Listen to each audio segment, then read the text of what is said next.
Божик под Беласица не е продолжување на два Божика од пред 3 години, кога излезе од печат. Меѓутоа, двете книги имаат една поврзаност, односно ги поврзува една нишка, а тоа е Божикот. Насекаде во светот, односно во христијанскиот дел од светот, таму каде што се слави.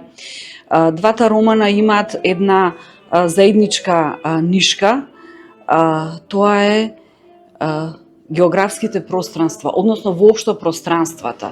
Дејствата се случуваат на различни места.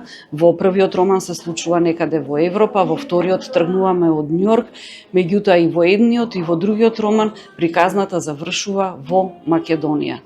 Главниот топос секогаш ми е Македонија. И меѓу другото, бидејќи Божик е главната оска околу која што се вртат и двете приказни, тие пространствата што ги спомнав, не мислам само на географските пространства, мислам воопшто на бришење на границите, не на физичките граници. Во овој случај на едно подлабоко рамниште на религиозните, бидејќи имаме два Божика, односно еден Божик кој што се слави на две различни дати, што секако си е последица на календари, на верски обичаи и така натаму.